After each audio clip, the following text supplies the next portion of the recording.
Alright guys, we're back again. We are doing a video reviewing the SKS and the AK-47. This is Pastor Will here with me. He is a local church member at my church. And he decided to come out here and shoot some guns with us today. We're actually going to talk about his program a little bit. This is the Edge Outdoors program, and he's going to kind of give you a brief overview of what they do and what they offer. Yeah, we're a club out of our church. Like you said, Edge Outdoors. We do, this is our new shirt design here. We do a program for kids ages 10 to 18, one Saturday every month, where we take the kids out hunting, fishing, hiking, shooting, you name it. If it has to do with the outdoors, we do it. There it is. They're local to Gettysburg, so if you guys are around the area, somewhere within an hour or so, just stop by. What's the address? 95 Fairview Road in Gettysburg. There you go. Come on by and drop your kids off, man. Say hi while you're there. We'll be there. Yep.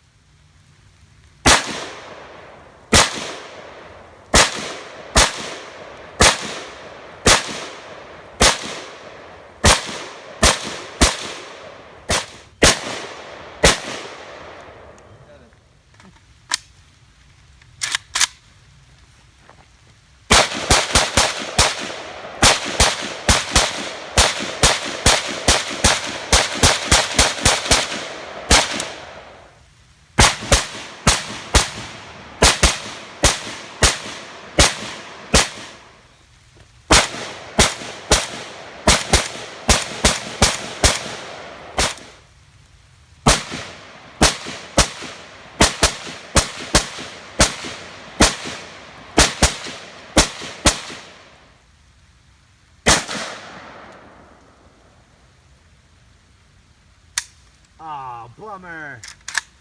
Out of ammo.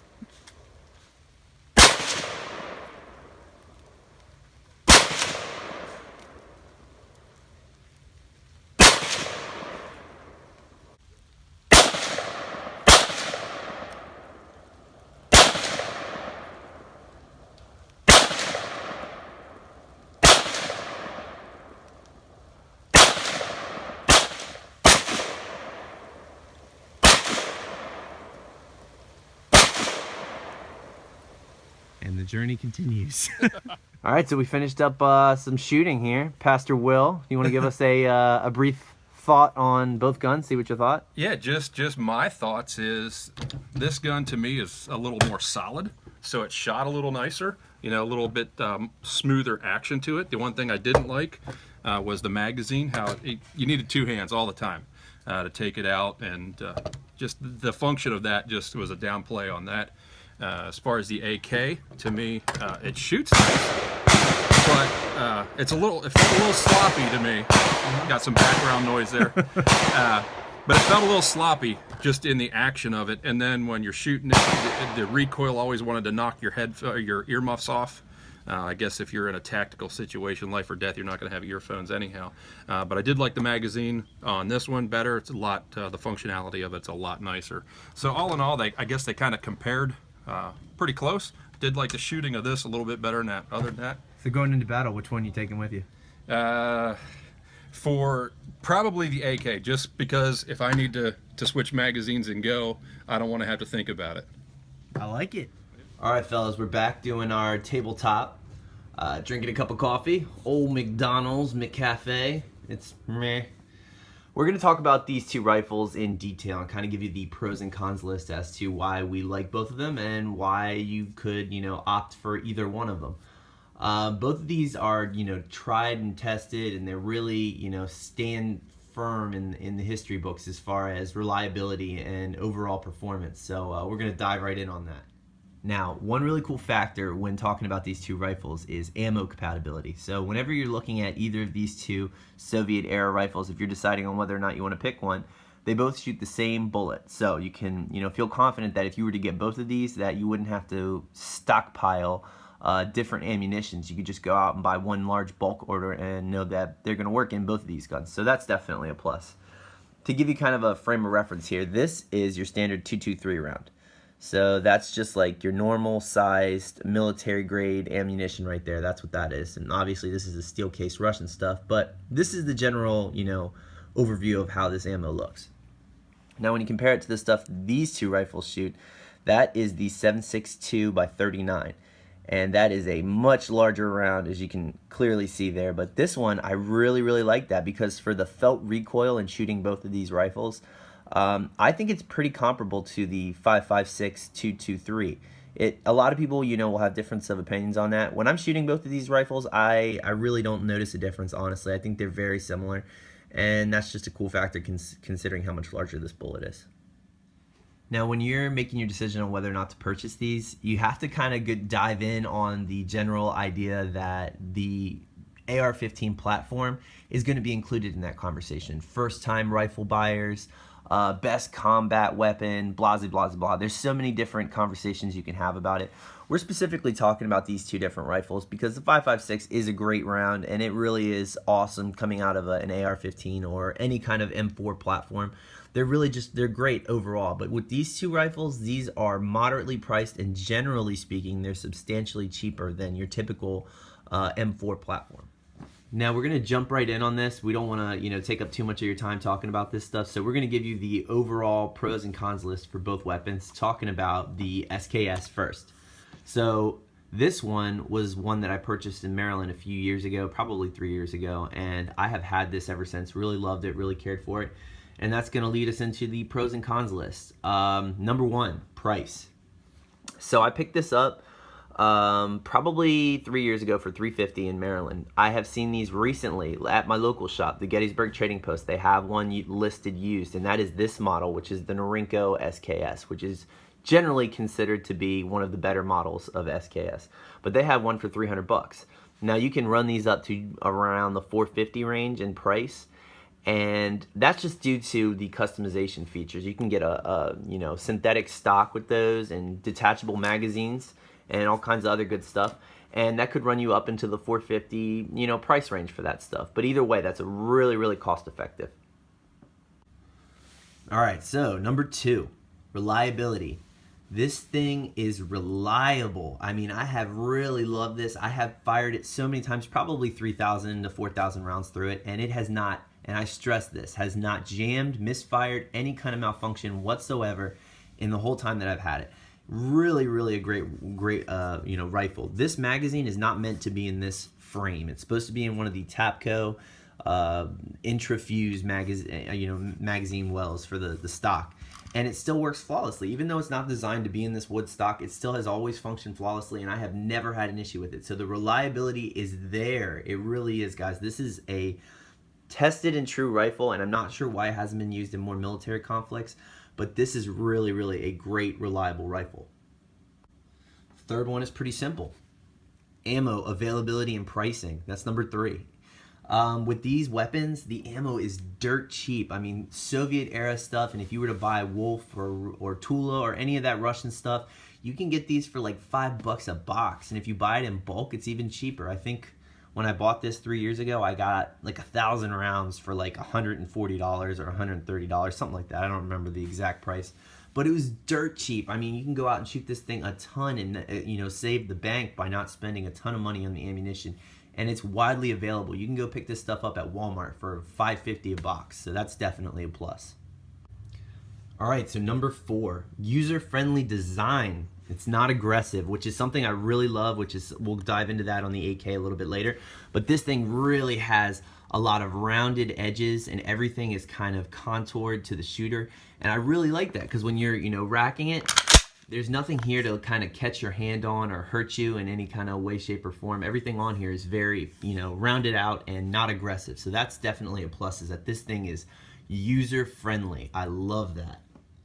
All right, so number five, interchangeable parts. Unlike the AK, this one is generally made as it is, as you see it. So a lot of the stuff that you're gonna buy and see, whether it's a Yugo SKS, a Norinco, or something made in Serbia or Russia, those parts are generally going to be interchangeable with these. So you're going to be able to switch out stuff. If you were to break or do something wrong or something malfunctioned on this firearm, you could go and pick up an aftermarket part from a different rifle, and they're going to work in these. And that's something that's super popular with these, is that the parts are dirt cheap and that you can find them everywhere, and that they're going to work when you put them in your firearm. Now, it may not be the prettiest. It may be a Frankenstein gun, whatever the case may be, but they're gonna work, and that's definitely a plus.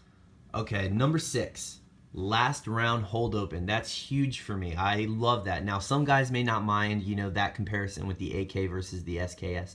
But when you put this magazine in here, or even with the box magazine that it comes with, the 10-round box magazine, when this thing has its last round fired, it locks back in that position so that you know visually that this thing is out of ammunition. So you don't have to, you know, speculate as to whether or not, when the bolt's down like that, whether or not it's empty. And I like that, because that way when I'm shooting, I can clearly see that I am out of ammo and it's time to reload. So that's a huge, huge plus. All right, number 7, and this is the biggest one on the pros list. This thing is liberal friendly. And what I mean by that is that when I bought this, I bought it while I was in Maryland, and that was during all the gun crisis and all the other stuff going on. Now, it may have changed, and that's very possible given, you know, the nature of all the things that have happened since I purchased this weapon. This one was purchased same as a hunting rifle in Maryland, so definitely check your local laws. But when I bought this, this was the equivalent of a hunting rifle. It wasn't considered like a semi-automatic assault rifle type deal. You could go and purchase this in a face-to-face interaction. And that was definitely something that I thought was great, especially being in Maryland. This wasn't considered anything that had to be transferred. You know, this was something that just you could fill out a bill of sale and sell to somebody. That was awesome, and I love that. And then you could go over to a different state and purchase a couple of these magazines, and you'd have a high-capacity semi-auto rifle. And I thought that was a really, really great feature. Now, I would definitely check, you know, your local laws, whether you're in New Jersey, California, New York, Maryland, Connecticut, wherever you are. This may be something that you can pick up where you may not be able to get an AK-47. This is probably something that's available to you. So I would definitely consider that and look into it when deciding whether or not to purchase one. All right, now for the cons list. Number 1, magazine removal. This is a dorky looking magazine, and to be honest, when you have to put one in, you got to slide it in there at an angle and then lock it in, kind of similar to the AK-47, but when it goes in like that and it slides into place, this little clip has to be pulled back, not forward like the AK-47, which is much more user-friendly as far as that's concerned. But you're still going to have to use 2 hands on either firearm to remove the magazine. I just find that this one is a little bit more difficult to kind of operate when removing and inserting a magazine, trying to figure out whether or not that little notch is in the correct spot or not. Plus, there's also the fact that when the bolt is forward, you cannot put this magazine in there. So that's definitely a con in my opinion. All right, number 2, weight. The weight on this thing is a pound, I think 1.5 pounds heavier than the AK-47. So when you're talking about, you know, carrying a rifle through the woods or whatever, if you're bugging out or, you know, whatever the situation may be, this is a heavier rifle. It may not look like it. It may look a little bit slimline, which I really thought that it was, but this is a heavier rifle. This thing weighs in at like 8.8 pounds. And that's, you know, a pound is a big difference. And as far as, you know, overall performance versus weight and everything else, you have to factor that in for yourself. But this thing is heavier. So you got to, you know, think about that when making the purchase. All right, number 3 on the list is short service life. So this weapon was produced in the early to mid 40s. So like 1943, 44 is when it was produced, and it only lasted until the AK came out in 1949. So once that thing was developed and started being produced, they stopped issuing these and stopped using them as frontline weapons. So this thing had a very, very short service life. You know, it was basically like 5 years, and then it was out. And then they had the AK-47, which has kind of been there the whole time. It's still being used by different groups to this day. So that's kind of something that you might want to bring into question. Not exactly sure why that is. I guess they just think that that was a more functional weapon. And the easier design, easier cleaning and maintenance was the AK. Who knows?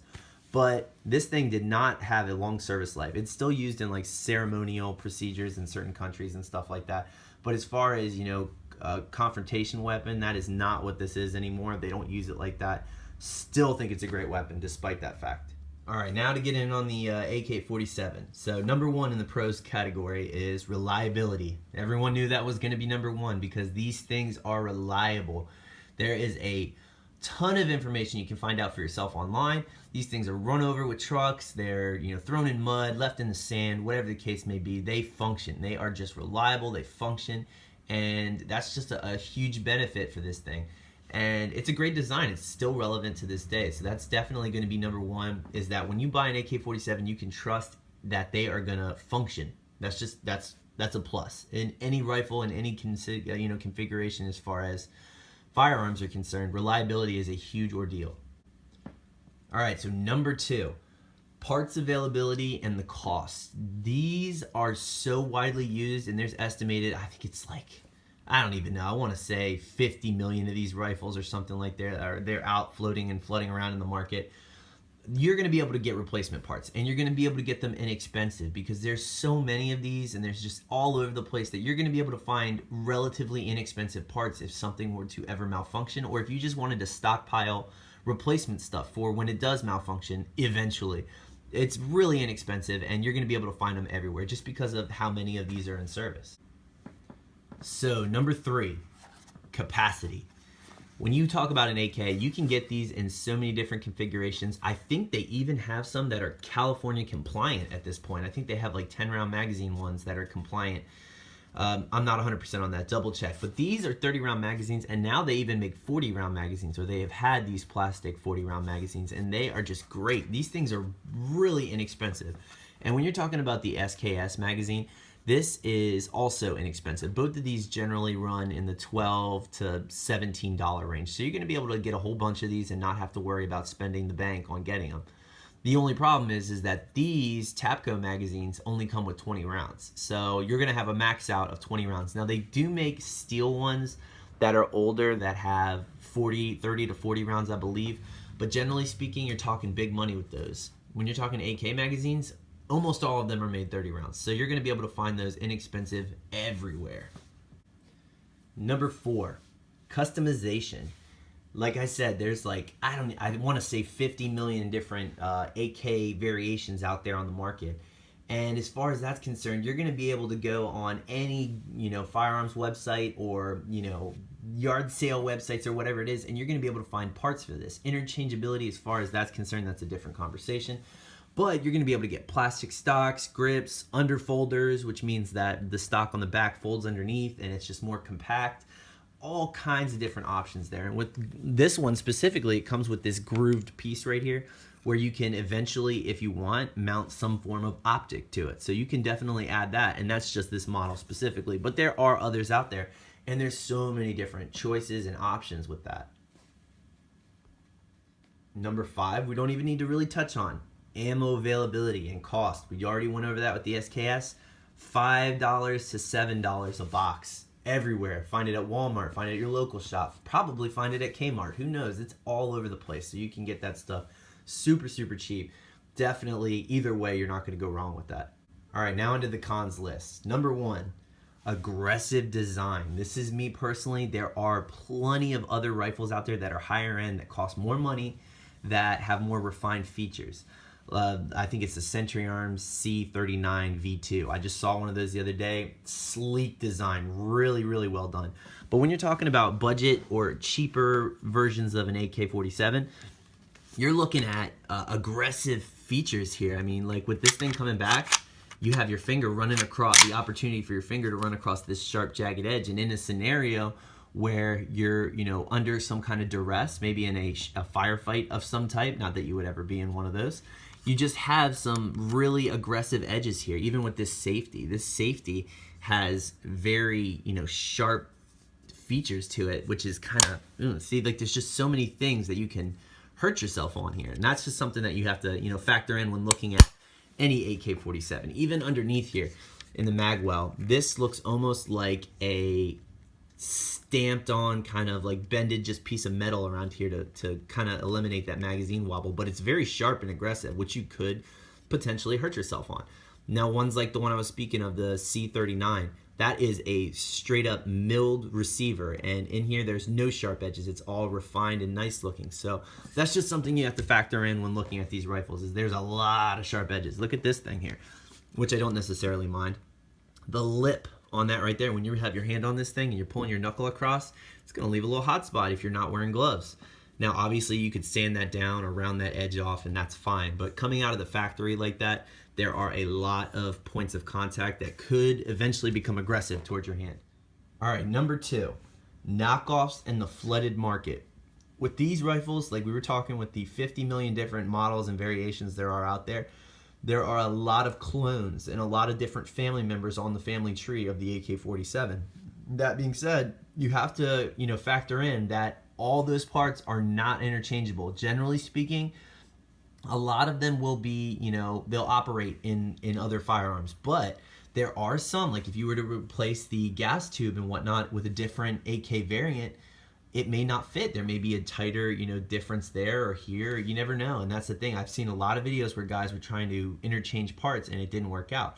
And that's just something you have to factor in, is that if you buy one that is not, it's one of the ones that you weren't aware of, that didn't have a certain feature that you didn't know that it had, that it may not be able to accept other AK-47 parts. Like for example, this little edge here on this that we just showed you, that is to help eliminate magazine wobble. And that may have an issue with other magazines. Maybe the older style AK-47 magazines don't fit. You don't know that until you buy one or until you review something. That's something you have to be considered. These things are so widely used and the market is so flooded with them that not everything is going to be compatible necessarily with the AK-47 you buy. All right, number 3. This is not a liberal-friendly firearm. Now, there may be some different variations of this that are legal in unfriendly gun states, but as an overall whole, the AK-47 is right up there with the evil black gun. You're not going to be able to take these into California or Connecticut or whatever. You may not even be able to pick these up in Maryland anymore. Who knows? Because I don't live there. But as a whole, this is one of the guns that's kind of blackballed in the liberal world. They do not like this firearm. They don't want it in the hands of normal everyday Joe Schmoes. So this one is not going to be as easily available as an SKS when you're talking about living in a state that isn't free. All right, last one, number 4. And this is kind of, relative to the person. AK-47 as a whole in the general market does not have a last round hold open. So like we talked about with the SKS, when this one fires its last round and it finishes up, it's going to stay like that. You're not going to know visually that it's out. So visually, you're not going to be able to see that this thing is held back here like this, and that, oh, I'm clearly out of ammo, I need to reload. You're going to have to wait till you fire that next round that doesn't go bang. Either that or you may have an audible notification. But either way, you're not going to be able to see that. That's something that I guess certain different designers and different companies, they have changed that. There are some AKs out there that have the last round hold open. This model does not. A lot of the original models do not. So like the newer age ones and the American made ones, they probably do have that, but generally speaking, you're not going to know. So that's definitely something to consider when you're purchasing one of these. All right, so out of these two, which one is the better firearm? Which one do I want to take into combat with me? Which one is better? Which one should you spend your money on? Both of these are excellent firearms. If you have the money and the time and you're not, strapped for cash, go pick up both because they are going to retain their value clearly. This one was $350. It has not gone down or up in price. You can just, get it and trust that you're going to be able to sell it for the same amount of money. Either one of these weapons, they both are going to hold that value. So you can always resell them later if you decide you don't want to keep it. But as for me, which one am I going to take into a combat scenario? You already know. I'm going to take the AK-47. Why? Why do you say? It's just the ease of operation. So maybe it doesn't have that last round hold open. Maybe it doesn't have the most refined features on this specific firearm, the cheaper ones. It's just, the biggest thing for me, in all honesty, is the magazine paddle right here. I don't want to have to fiddle around with that if I'm in a situation where, I'm fighting for my life. You just thumb this magazine paddle and it comes right out. That is a huge bonus as far as, a combat environment. If you are, using this as a home defense gun, which you probably shouldn't because it's much too big for that. But in that scenario, if you're, using it as your kind of battle rifle, that is definitely a plus because you want to kind of take a lot of that thought out of it. You don't want to have to be fiddling around in a high stress environment with this magazine release. You'd rather just, thumb it, pull it out, put a new magazine in. That's really simple. This thing is time tested. Both of them are excellent, but this one is time tested, traveled the world, done everything, and it's just gonna function. And that's something that, you can kind of work through yourself. All the little refinements and stuff, worst case scenario, I can Dremel out all these sharp edges and round them off so it doesn't, affect me or slice me up. That's not an issue to me, and I'm not gonna be concerned with that. Either way, I would be happy with both of these. This one is about $200 to $250 cheaper. You know, you really have to figure that out for yourself. Me personally, I'm going AK all day. All right, guys, like, comment, and subscribe. We got more giveaways coming. I appreciate your support. Make sure you hit that like button down there, fellas. Later.